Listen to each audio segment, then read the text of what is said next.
सुप्रभात बच्चों, कैसे हैं आप सभी। मैं आपकी संस्कृत विषय की अध्यापिका सुभ्रा पांडे आज संस्कृत कक्षा में आप सभी का स्वागत करती हूँ और उम्मीद करती हूँ कि आप सभी अपने घर पर स्वस्थ एवं सुरक्षित होंगे और अपनी पढ़ाई ध्यानपूर्वक कर रहे होंगे। बच्चों, आज हम पढ़ेंगे संस्कृत विषय से पाठ 5 हास्य श्लोका। तो आइए हम अपने पाठ को शुरू करते हैं। पाठ 5 हास्य श्लोका। संस्कृत साहित्य में सिर्फ नीति परक या जीवन मूल्यक काव्य की रचना ही नहीं हुई है, बल्कि इस साहित्य में हास्य व्यंग भी भरे पड़े हैं। इसी को ध्यान में रखते हुए यहाँ कुछ हास्य एवं व्यंग श्लोक दिए गए हैं, जिनसे छात्रों का मनोरंजन एवं ज्ञानवर्धन होगा। शिक्षण बिंदु। हसित्वा जना प्रसन्ना स्वास्थ च भवन्ति। हंसकर लोग प्रसन्न और स्वस्थ होते हैं। कमला कमले सेते हरः सेते हिमालये क्षीराब्धो च हरि सेते मनये मत्कुड़ा संख्या। अन्वय दिया गया है। मत्कुड़ा संख्या कमला कमले सेते हरः हिमालय सेते क्षीराब्धो हरि सेते च इति अहम मानये। प्रथम श्लोक में व्यंग किया गया है कि खटमल या मच्छर के डर से ही लक्ष्मी कमल पर सोती हैं, शिव हिमालय पर सोते हैं और विष्णु क्षीर सागर में शेषनाग पर सोते हैं, ऐसा मैं मानता हूँ। वैद्यराज नमस्तुभ्य यमराजस्य सहोदरः यमस्तु हरते प्राणान् वैद्य प्राणान् धनानि च। यमराजस्य सहोदरः वैद्यराज तुभ्यं नमः। यमः तु प्राणान् हरते वैद्यः प्राणान् धनानि च हरते। दूसरे श्लोक में भी व्यंग किया गया है। कोई रोगी वैद्यराज से अर्थात डॉक्टर से कहता है, हे यमराज के सहोदर वैद्यराज, आपको नमस्कार है। यमराज तो सिर्फ प्राणों को हरता है, परंतु वैद्य तो प्राण और धन दोनों को हर लेता है। उष्टाणां विवाहेषु गीतं गायन्ति गदर्भा परस्परं प्रसन्ति अहो रूपम अहो ध्वनि। अन्वय है। उष्टाणां विवाहेषु गदर्भा गीतं गायन्ति परस्परं प्रसन्नति अहो रूपम अहो ध्वनि। तीसरे श्लोक में हास्य है।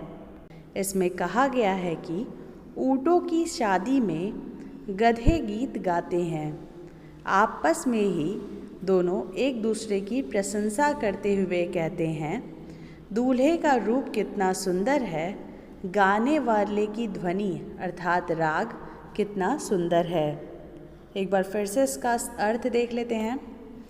इसमें कहा गया है कि ऊँटों की शादी में गधे गीत गाते हैं।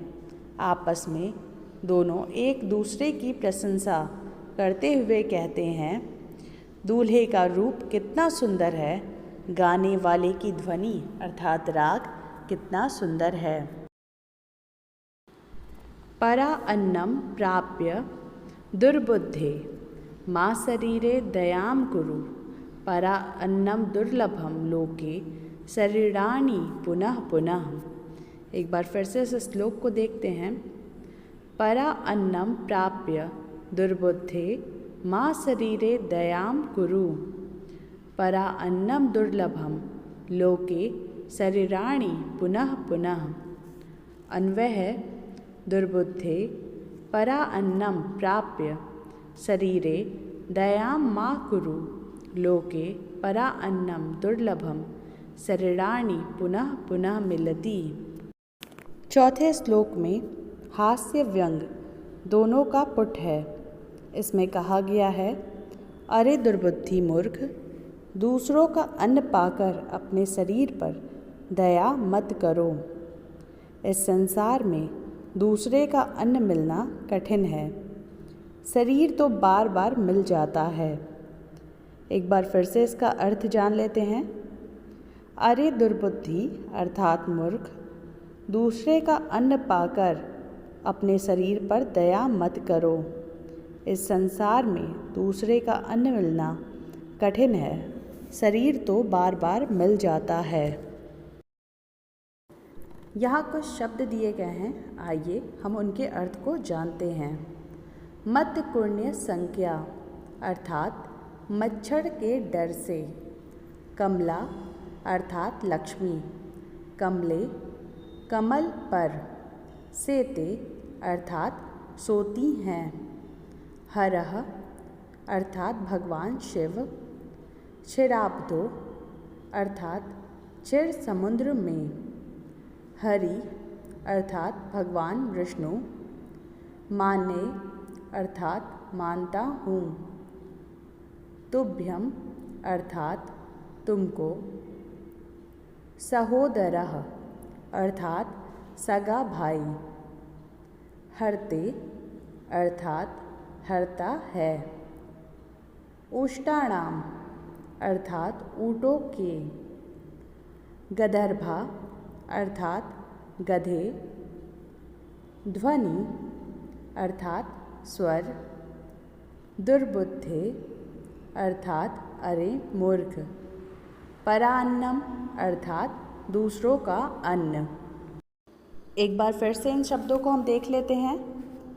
मत्कुण्य संज्ञा अर्थात मच्छर के डर से। कमला अर्थात लक्ष्मी। कमले अर्थात कमल पर। सेते अर्थात सोती हैं। हरः अर्थात भगवान शिव। क्षीराब्दो क्षीर समुद्र में। हरि अर्थात भगवान विष्णु। माने अर्थात मानता हूँ। तुभ्यम अर्थात तुमको। सहोदरः सगा भाई। हरते अर्थात हरता है। उष्टाणाम अर्थात ऊँटों के। गदर्भा गधे। ध्वनि स्वर। दुर्बुद्धे अरे मूर्ख। परा अन्नम अर्थात दूसरों का अन्न।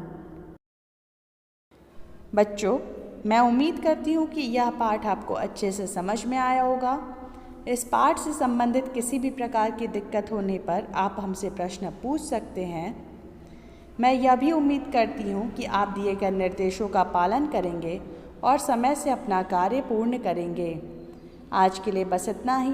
धन्यवाद। आपका दिन मंगलमय हो।